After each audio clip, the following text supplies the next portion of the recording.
I think you got a hint there of something we're going to talk about now. Another big story yesterday that came out of the London derby between Tottenham Hotspur and Chelsea was this moment at the end when Djed Spence and Micky van der Ven, approached by their manager Thomas Frank, both of them walked straight past him, not a glance in his direction. Look at Frank, the length of time that he glared at them as they walked past, and he stood his ground and they didn't return. Gary, the question marks over this are interesting, and it leads into a really interesting topic. So afterwards, Thomas Frank said that when he was asked about this, he said everyone is frustrated. He said, I don't think it's a big problem. Is it a big problem? What happened there? I don't think it is a big problem. Van der Ven, I think, has got dragged into this because he's near Spence. I think if we just look at it one more time, the debate or conversation looks to be between Thomas Frank and Djed Spence. I think Thomas Frank has said something to Djed Spence, and Djed Spence has then, I think, reacted by throwing his arms around. So I think if you just look at Van der Ven, I don't think he's involved in this. I think if you look at what Djed Spence does now there, it's that.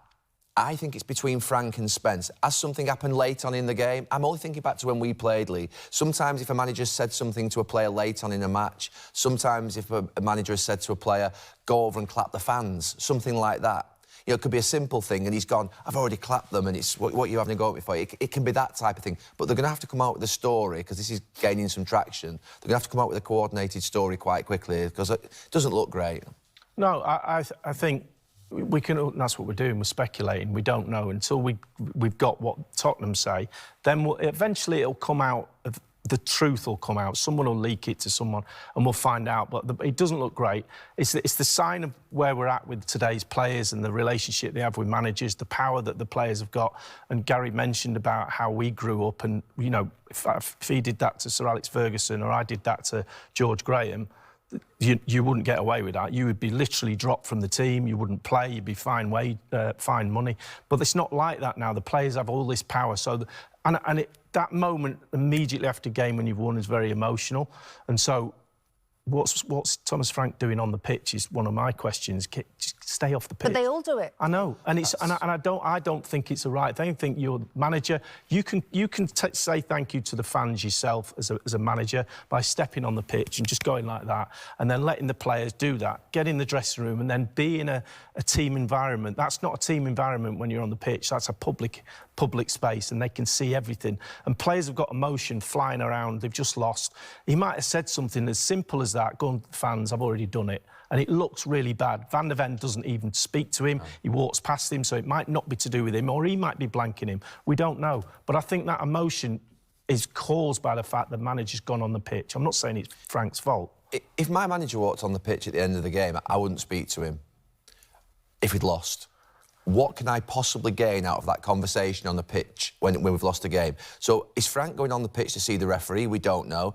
Lee's absolutely right. I'm not quite sure why it's become a thing now. If you're the losing manager, get off the pitch, get into the changing room. I think if you're the winning manager, then you may go on and celebrate with your players, and particularly if you're away from home. I don't agree with that. But get off. I think I'm in the dressing room. I'm conscious of the fact that we're in an entertainment business. It does feel like there's a lap of honour now every time there's a Premier League victory. It's not certainly what happened in our day. We would literally clap the fans, and then we would go back into the changing room.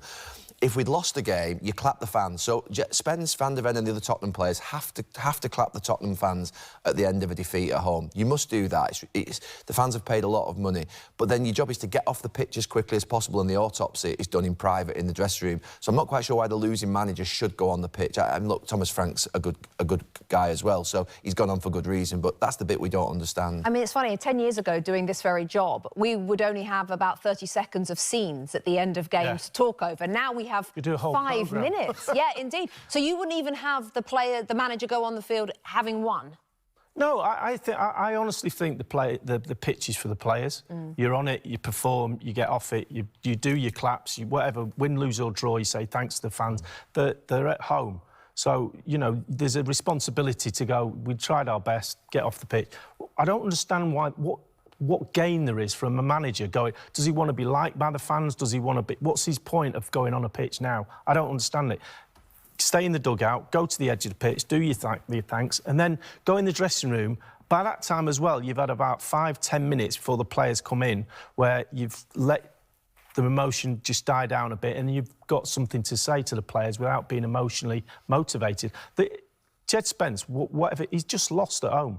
The last thing, I'm not giving him a way out by this. What I'm saying is, he's bubbling away. The manager comes on, whatever he said, it's just triggered him. And now all of a sudden we've got this going on. So you can avoid that by staying in your dressing room.